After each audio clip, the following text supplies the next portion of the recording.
হাসির রাজা, জ্ঞানের রাজা, রসিক রাজা।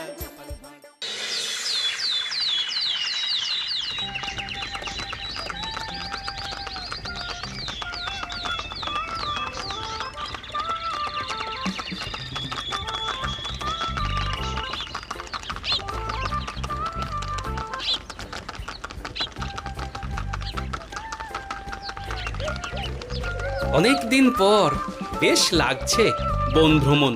মাঝে মাঝে কাজের ফাঁকে এইসব জায়গায় এলে মন খুব ভালো লাগে। শুদ্ধ বাতাস, মাটির সোনা গন্ধ, পাখির কলতান, আহা।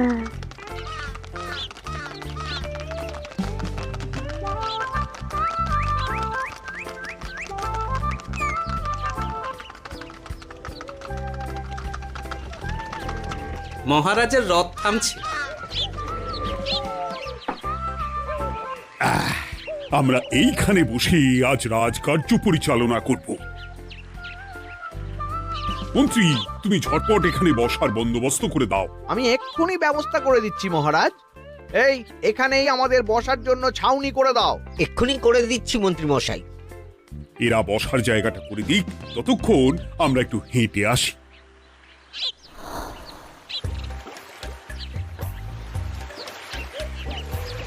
সকালবেলা হাঁটা শরীরের পক্ষে খুব ভালো মহারাজ।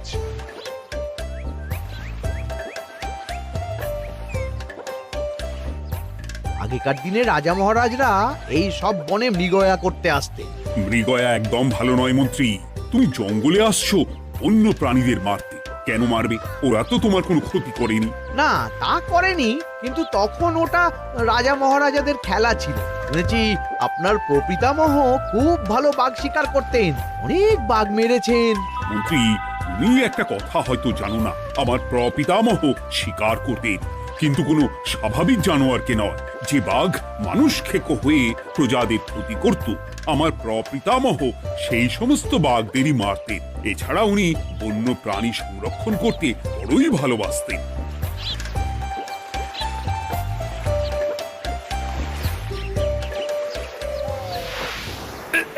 উফ, এটা আবার কি? এই এটা আবার কোথা থেকে উড়ে এলো? কোথাও তো ঝড় হাওয়া কিছুই নেই।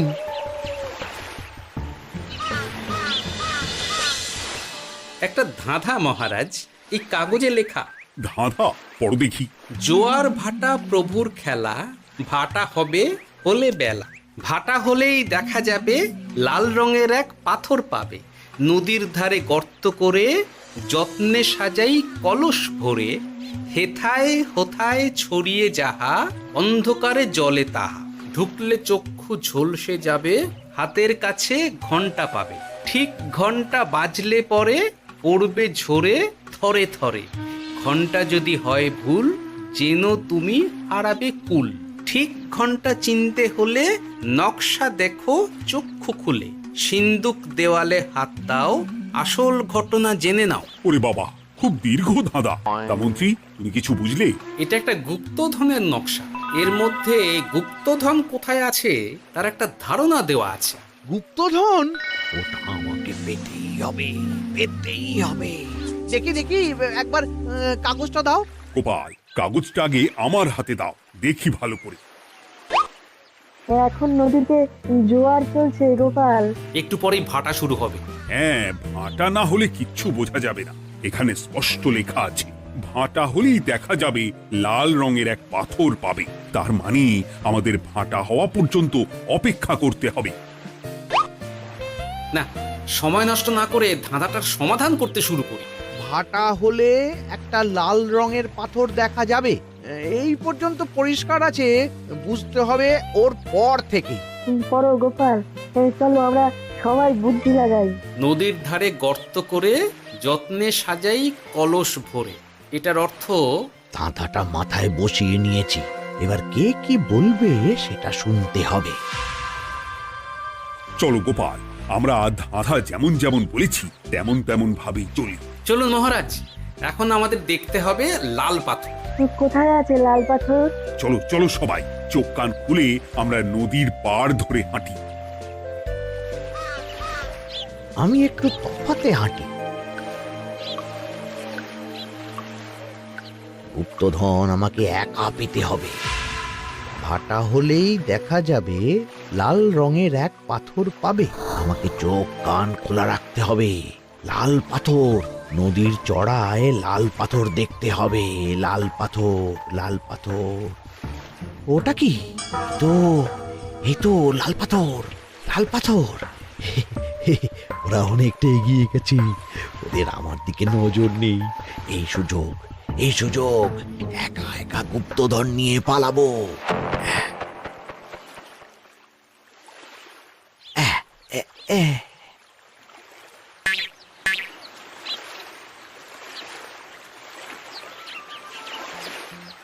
কি গো, আমরা তো হেঁটেই চলেছি, লাল পাথর তো কই দেখতে পাচ্ছি না। আরেকটু হাঁটতে হবে মহারাজ, গুপ্তধন বলে কথা, ওকে আর সহজে ধরা দেয়? সেটা অবশ্য সঠিক কথা। আচ্ছা, আমরা সবাই তো আসছি হেঁটে হেঁটে, মন্ত্রী মশাই গেলেন কোথায়? ও কি যে ঘটে! সত্যি তো, মন্ত্রী কোথায়? ও সেনাপতি, মন্ত্রীকে দেখেছো? কই না তো মহারাজ। তাহলে কোথায় গেলেন মন্ত্রী মশাই? এই জঙ্গলে বাঘ ভাল্লুক আছে, শেষে কিনা বাঘে নিল। হায় হায় হায়, মন্ত্রী গিন্নির কাছে আমি কি মুখ দেখাবো? হুম, বাঘ ভাল্লুকের পেটে যাবার লোক তো মন্ত্রী মশাই নন। ও গোপাল, কি ভাবছো? কিছু তো একটা বলো। এখন আমাদের মন্ত্রী মশাইকেই খুঁজতে হবে। তবে মন্ত্রী মশাই বাঘ ভাল্লুকের পেটে যায়নি। তুমি নিশ্চিত হচ্ছ কি করে? অত পেঁচালো মানুষকে বাঘ ভাল্লুক গন্ধ শুকেই ছেড়ে দেবে, হজম করতে পারবে না।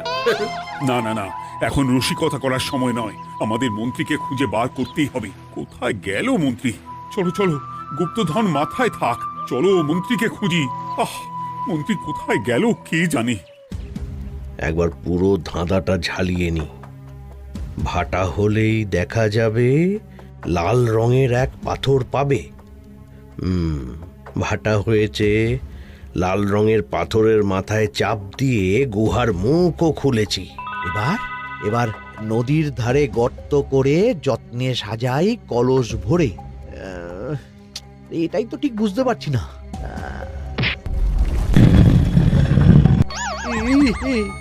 এই রে, এবার কি হবে? হ্যাঁ মহারাজ, কোথাও একটা আওয়াজ হলো। আওয়াজটা কোন দিক থেকে হলো? চলুন সামনে এগিয়ে যাই।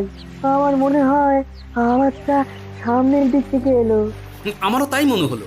তবে কি মন্ত্রী মশাই লাল পাথরের হদিশ পেয়ে গেছেন? আমাদের চোখে পড়লো না, অথচ মন্ত্রী মশাইয়ের চোখে পড়ে গেল। আসলে আমরা কথা বলতে বলতে গেছি, তাই নজরে পড়েনি।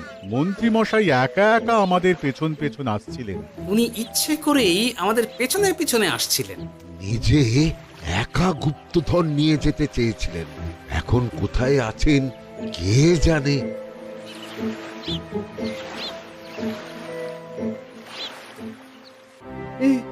অন্ধকারে কিছু দেখতে পাচ্ছি না তো। দাঁতাতে কি ছিল? হ্যাঁ, কি ছিল? হেথায় হোথায় ছড়িয়ে যাহা, অন্ধকারে জলে তাহা, ঢুকলে চক্ষু ঝলসে যাবে, হাতের কাছে ঘন্টা পাবে। পেয়েছি পেয়েছি, ঘন্টা ঘন্টা ঘন্টাটা পেতে হবে। ঘন্টাটা ঘন্টাটা ঘন্টা। ভাটা হলেই দেখা যাবে লাল রঙের এক পাথর পাবে। নদীর ধারে গর্ত করে যত্নে সাজাই কলস ভরে, হেথায় হোথায় ছড়িয়ে যাহা, অন্ধকারে জলে তাহা, ঢুকলে চক্ষু ঝলসে যাবে, হাতের কাছে ঘন্টা পাবে। ঠিক ঘন্টা বাজলে পরে পড়বে ঝরে থরে থরে, ঘন্টা যদি হয় ভুল যেন তুমি হারাবে কুল। ঠিক ঘন্টা চিনতে হলে নকশা দেখো চক্ষু খুলে, সিন্দুক দেওয়ালে হাত দাও, আসল ঘটনা জেনে না। এবারে ভালো করে ঠান্ডা মাথায় ভাবতে হবে।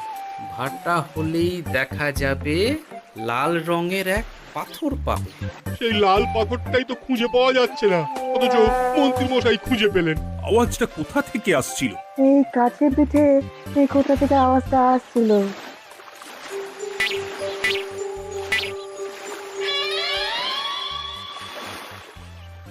এই তো, এটাই মনে হয় সেই লাল পাথর। একটু নাড়িয়ে চাড়িয়ে দেখি তো কিছু হয় কিনা।